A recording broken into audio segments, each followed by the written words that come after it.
दोस्तों, यह घटना 1991 की है। हमारे पड़ोस में एक किराएदार रहा करता था। वह गैराज में मैकेनिक का काम करता था। वह किराएदार नास्तिक था, पर उसकी पत्नी और बच्चे धार्मिक थे। उसकी पत्नी अपने घर के लिए तरस रही थी और किस्मत उसे उस होम लोन की समस्या से छुटकारा मिल गया और उसने एक अच्छा सा घर खरीद लिया। अब यहीं से कहानी शुरू होती है। किराएदार ने अपने नास्तिक होने के कारण ना ही कोई पाठ पूजा करवाया और ना ही कोई अनुष्ठा। ऐसे ही उन लोगों के अपने नए घर में शिफ्ट हो गए। घर जाते ही सबसे पहले उसके पति को भगवान की तस्वीर लगाते हुए हाथ में एक कील लग गई और उससे गहरा जख्म भी हो गया। करीब 60 टाँके भी आए। घर में शिफ्ट होने के बाद वो आदमी कुछ दिनों के लिए बाहर चला गया।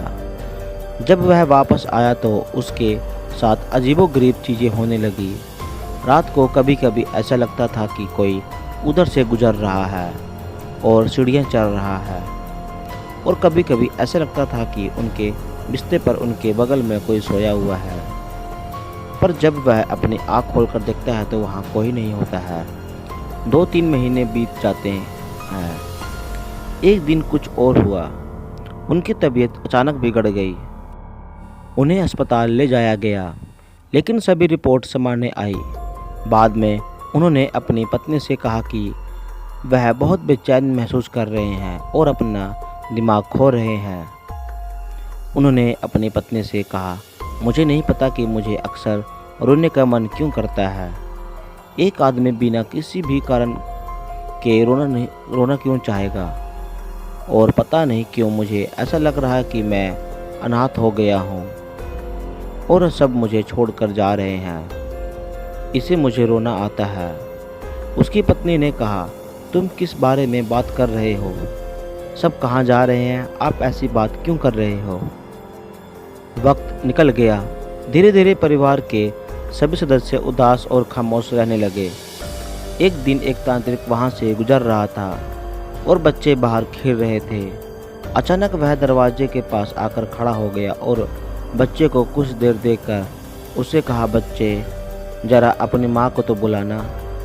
बच्चे ने अंदर जाकर माँ से कहा कि बाहर कोई तुमसे मिलने आया है और वो तुम्हें बुला रहे हैं।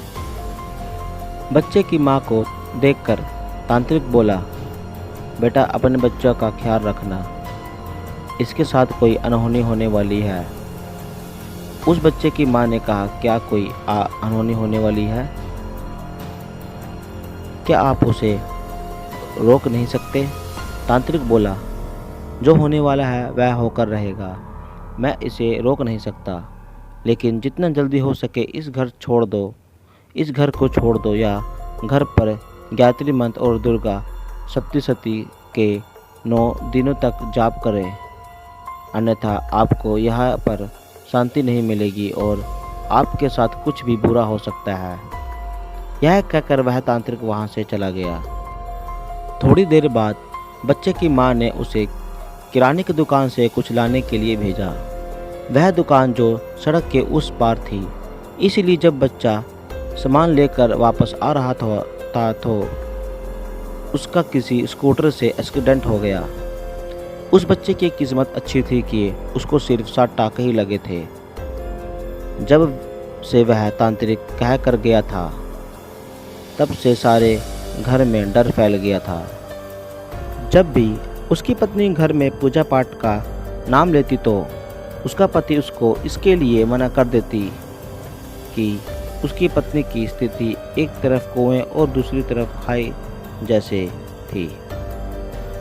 एक दिन उनके घर में उनके ही कुछ रिश्तेदार उनसे मिलने आए, जो भोजन कीर्तन में लीन रहते थे। जब वे लोग वापस जाने लगे तो बोले कि तुम जल्दी से यह घर छोड़कर चले जाओ, नहीं तो कुछ भी हो सकता है। हमें यहाँ अच्छा नहीं लग रहा है।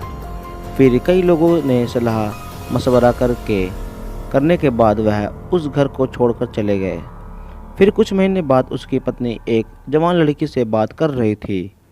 और बातचीत उस घर के बारे में हुई और तब से उस महिला ने कहा कि यहाँ एक लड़की छत से गिर गई थी और उसकी वही मौत हो गई थी।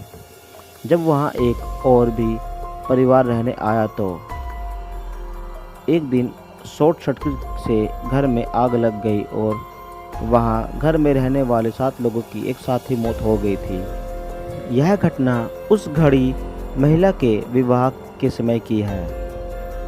इस घटना के 7 नंबर का रहस्य क्या था वो समझ में नहीं आया, लेकिन इस घटना में एक बात सच है कि बिना मृत्यु या पूजा पाठ के महत्वपूर्ण कार्य नहीं करना चाहिए।